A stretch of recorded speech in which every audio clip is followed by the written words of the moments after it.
देता था। और रण मद महत फिरहि जग धाम। तो जैसे दुनिया आप देखते हो ना, शराब के पी करके नशे में मस्त रहती है, तो रावण ने कौन सी शराब पी रखी थी? रण की शराब पी रखी थी, युद्ध की। रण मद, कौन सा मद है ये? युद्ध का मद। और इसमें ऐसा मत रहता था कि सारे संसार में दौड़ा दौड़ा फिरता था कि कोई मेरे मुकाबले का कोई मिले तो सही, जिससे मैं युद्ध करूं। लेकिन प्रतिभट भोजन गदाऊ न पावा। लेकिन उसको उसके समान का योद्धा कोई मिलता ही नहीं था। जैसे कि कुंभकर्ण के लिए यही कहूं नहीं प्रतिभट जग जाता, जैसे कुंभकर्ण के समान कोई योद्धा नहीं था, रावण को भी अपने समान कोई योद्धा नहीं मिलता था। और रवि शशि पवन धन धारी अग्नि काल जब सब अधिकारी। सूर्य, चंद्रमा, पवन, वरुण, कुबेर, अग्नि, काल, जम, सब जितने भी अधिकारी या जिस जिसको जैसे जैसे अधिकार, जिसके जिसके पास जो जो पोर्टफोलियो था, वो सबके सब किन्नर सिद्ध मनुज सुर नागा हठि सबहि के पंथई नाम। यानी वो सबसे जबरदस्ती जा करके भिड़ता था, किसी को शांति से बैठने नहीं देता था, दुखी कर रहा। जैसे ये आतंकवादी नहीं बैठने देते किसी को, बैठने देते किसी को। बताओ, बम बांध करके मस्जिद में घुस गया, वहां सैकड़ों मार दिए, 150 लोग मारे। ये भी तो आतंकवादी था। तो ये भी आतंकवादी। तो जितने भी रावणों के और निशाचरों के जितने गुण हैं, वो सब इन लोगों के अंदर विद्यमान है। आप तुलना कर करके देख लेना एक दिन बैठ करके। कोई भी तो गुण ऐसा नहीं है कि जो उन्होंने निशाचरों का गुण इनके अंदर ना मौजूद होने लगे। और ब्रह्म सृष्टि तो रावण आवत सुने सकोहा, और देवन तके रुकी होआ। और रावण का जब आगमन देवता लोग सुनते थे कि क्रोध करके रावण तुम्हारे ऊपर हवाई हमला करने आ रहा है, तो देवता लोग अपने अपने लोकों को छोड़ करके और सुमेरु पर्वत की गिरी कंदराओं में छुप जाते थे। दिक्पालन के लोग सुहाए, दिक्पाल जो थे, दिक्पालों में बड़े सुंदर लोग, ऐसे ऐसे सुंदर लोग कि क्या समझो, स्वर्ग भी उनके सामने कुछ नहीं। और सब तरह की सुख सुविधाएं वहां मौजूद, देखने में बड़े सुंदर, रहने में बड़े सुंदर। लेकिन रावण की डर की वजह से अपने सारे ऐश्वर्य भोग विलास सबको छोड़ छाड़ के दिक्पाल भाग जाते थे। और रावण जब वहां जाता था तो देखता था खाली पड़े हुए कि सूने सकल न पाए, और पुनि पुनि सिंहनाद करे भाई। और रावण वहां उनके लोकपालों के लोक में जाकर के खूब गालियां सुनाता। शायद किसी को कुछ शर्म आ जाए और निकल करके युद्ध करने के लिए खड़ा हो जाए, पुकारता था उनको युद्ध के लिए, ललकारता था। गालियां इसीलिए ही तो सुना, जैसा भीमसेन ने सुनाई थी जब व्यास सरोवर के अंदर 18वें दिन छुप गया था दुर्योधन, और जल को बांध दिया था उसने, तब भीमसेन ने वहां उसको गालियां सुनाई। तब दुर्योधन बाहर निकल के आया, फिर उसने युद्ध किया है। तो यहां भी रावण जो है उनको देवताओं को गाली देते थे, यो कि निर्लज्जो, हिम्मत है तो सामने आओ, कहां छुपे बैठे हो। तो पुनि पुनि सिंहनाद कर भारी, तेरी देवतन गाली। वंश की तो वृद्धि होती नहीं थी, और निशाचरों के वंश की वृद्धि खूब होती थी। तभी तो रावण खुशी होता था, देखिए अमित आपन परिवार। और देवताओं के वंश जो है वो उनकी संख्या घटती चली जा रही थी। ये उसकी तब की बात है जब वो पार्वती जी ने देवताओं को श्राप नहीं दिया।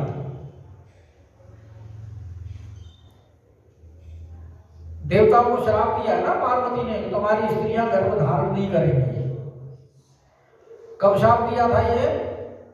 जब तारकासुर का वध करने के लिए पार्वती के साथ विवाह करवाया गया भगवान शंकर का। वो तो आप लोग पीछे कथा सुन रखी है सारी। और जब विवाह हो गया तो भगवान शंकर और पार्वती सैकड़ों वर्षों तक विहार करते रहे और देवता इस इंतजार में थे कि कब इनके संतान हो, कब तारकासुर का वध हो। तो इन्होंने इनके विहार में बाधा उत्पन्न की और भगवान शंकर से प्रार्थना की। तो उस समय जो भगवान शंकर का तेज गिरा है उसको अग्नि आदि ने ग्रहण कर लिया, तब जाकर के वो कार्तिकेय जी उत्पन्न हुए। और देवताओं ने फिर शिव पार्वती जी की स्तुति की। उस समय पार्वती जी बड़ी क्रोधित हुई, बोली मैंने संतान की कामना से विहार किया और उसमें तुमने बाधा उत्पन्न की है, इसलिए आज से मैं श्राप देती हूं कि देवताओं की स्त्रियां गर्भधारण नहीं करेंगी। तो ये उससे पहले की बात है जो यहाँ लिख रहे हैं कि और इसका बदला कब लिया है? हनुमान जी ने जब लंका जलाई। और जब लंका जलाने के बाद जब चले हैं तो वहां लिखा है गर्भ श्रवही रजनीचर घरणी, उनकी स्त्रियां का गर्भ गिरता है। जब हनुमान वरुण वगैरह इसके यहाँ पराभूत हो गए थे और दक्षिण दिशा में यमलोक को जब जीतने गया था, वरुण लोक को जब जीता था तो वरुण उस समय थे नहीं वहां। वाल्मीकि में ऐसा लिखा है कि वरुण जी ब्रह्मलोक में गए हुए थे, पीछे से उनके पुत्र इत्यादि को इसने जीत लिया और मंत्री ने सरेंडर कर दिया इसके साथ। और जब यमलोक में ये गया तो यमलोक जब अपना कालदंड इसके ऊपर छोड़ने वाला था तो वहां ब्रह्मा जी उपस्थित हो गए। अरे भाई हमारे वचन की मर्यादा रख लो। तब यम ब्रह्मा जी के कहने से शांत हो गए थे। तो इसने अपने आप को जीता घोषित कर दिया कि हमने यम को भी जीत लिया है। तो इसलिए जब लोगों को देवताओं को कोई सहायता न मिल पाए आप चले और जब रावण चलते थे कि चलत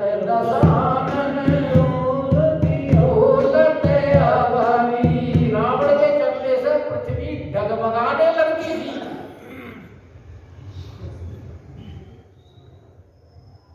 क्योंकि रावण के पाप इतने भयंकर और इतने बढ़ गए थे कि स्वयं पृथ्वी ब्रह्मा जी देवताओं को साथ लेकर के ब्रह्मा जी से प्रार्थना करने गई है कि गिरी ये पर्वत वगैरह का इतना नदियों का इतना भार मुझे मतलब परेशान दुख नहीं देता जितना एक पापी का भार मुझे दुख देता है। 183-84 दोहा में जब वहां जय जय सुरनायक की प्रार्थना करने से पहले पृथ्वी प्रार्थना करने गई है, लेकिन रावण की डर की वजह से बोल नहीं पाती थी। और रावण की जो गर्जना होती थी तो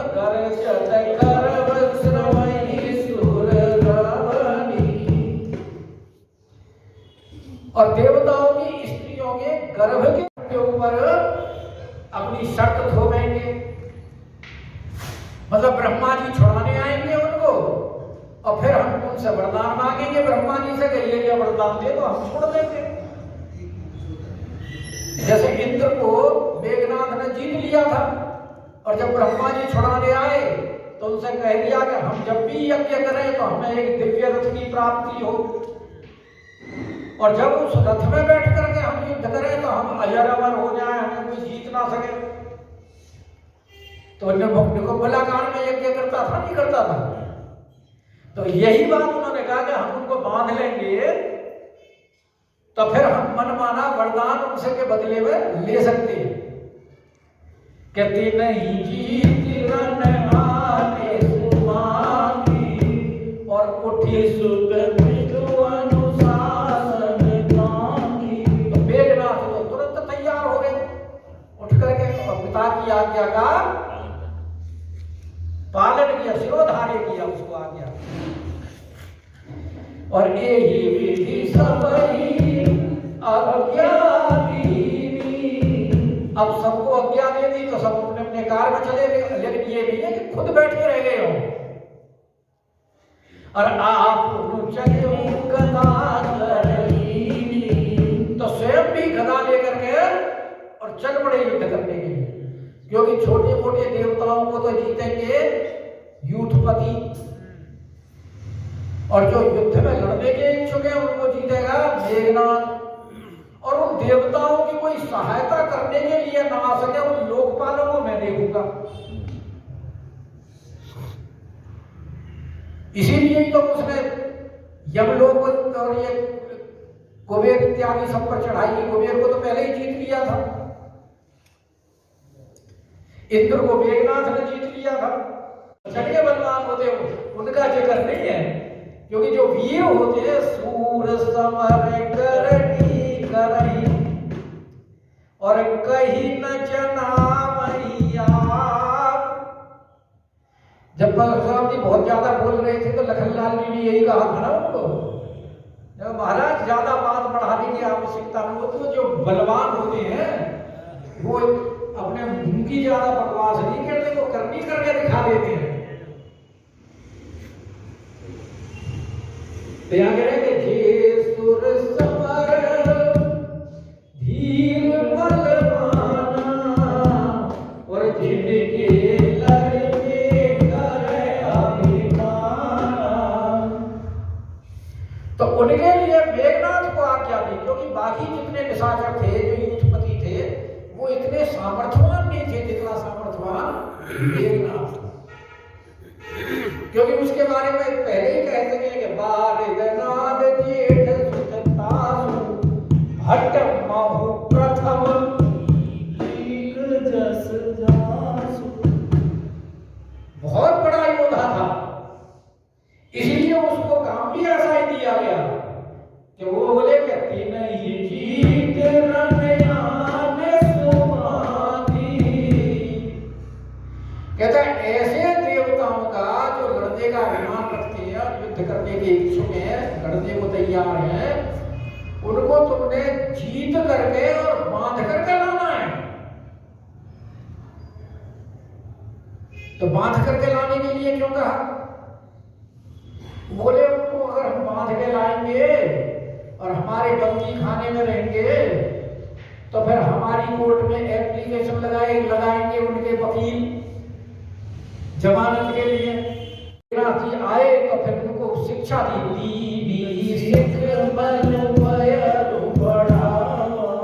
तो देवताओं के प्रति वैर भाव को उत्तेजित करने वाली शिक्षा उनको दी कि भाई हमारे साथ कैसे कैसे इन्होंने छल कपट किया है, कैसे कैसे कितना हमको सताया गया है,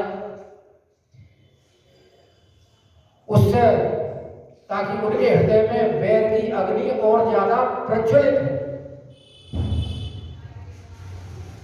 और बाकी राक्षसों तो कहा था कि तुम इनके होम यज्ञ वगैरह बंद करो ताकि जो कमजोर देवता हैं वो तो उसी से ही भस्म हो जाएंगे।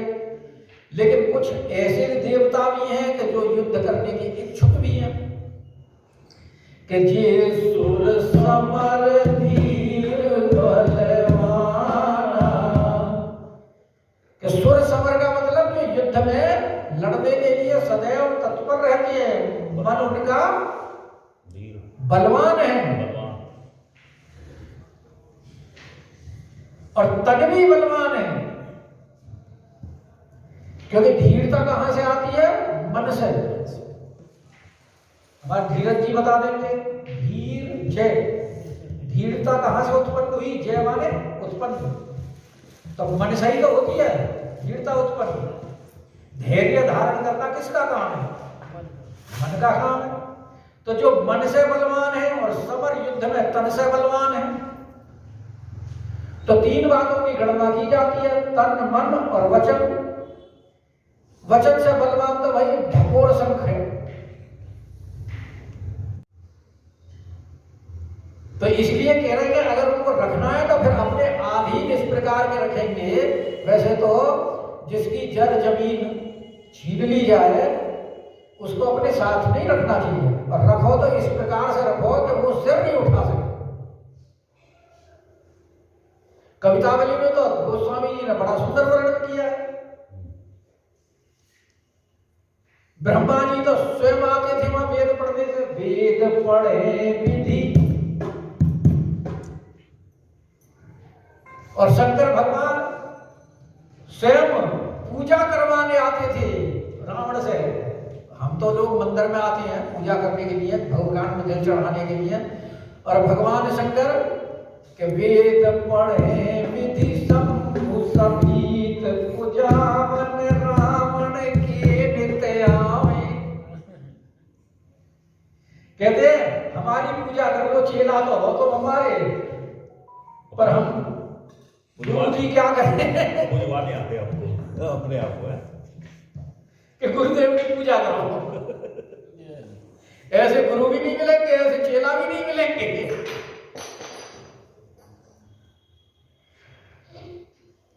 तो मेघनाथ कहूं पुनिया द्वारा।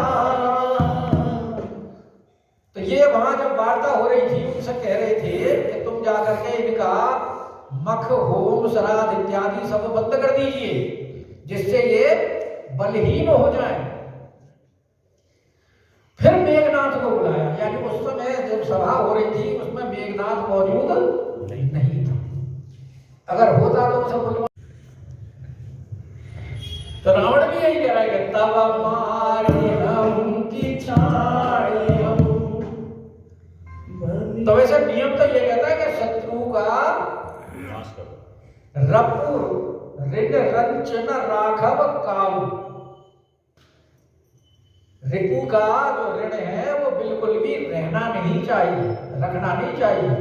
तो इसलिए सबसे पहले उसने कहा कि मारिए के छाड़, और मानो चलो नहीं भी मारे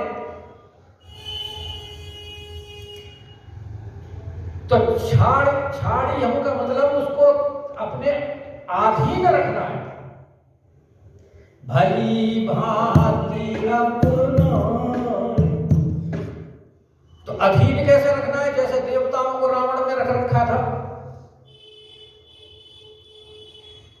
इंद्र महाराज उनके रावण के यहां माली का काम करते थे, अग्निदेव वहां रसोईया का काम करते थे, भोजन बनाने का, वरुण जी पानी भरने का काम करते थे, पवन देव जी झाड़ू लगाते थे, और हनुमान जी ने तो प्रत्यक्ष देखा भाई वहां, कर जोरे सुर विनीता,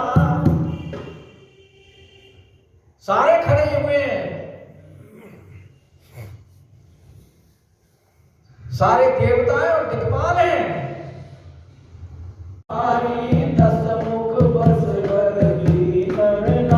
तो ब्रह्मा जी की सृष्टि में जहां तक शरीरधारी स्त्री पुरुष है वो सब रावण के अधीन हुए।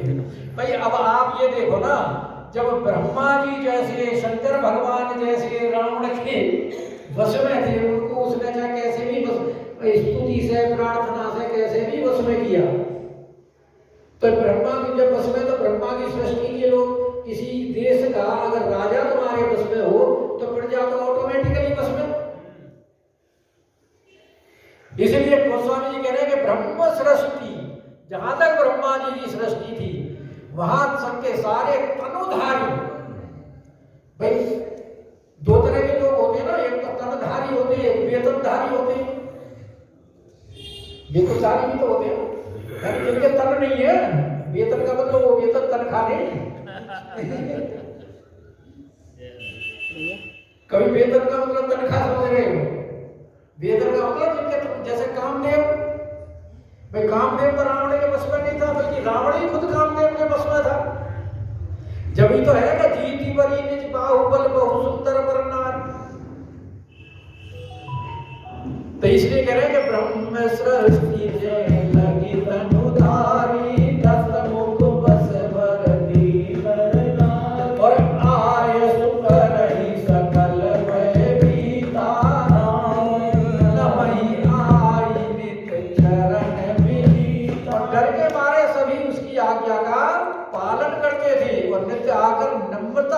उनके चरणों में सिर नवाते थे कि भुज बल विश्व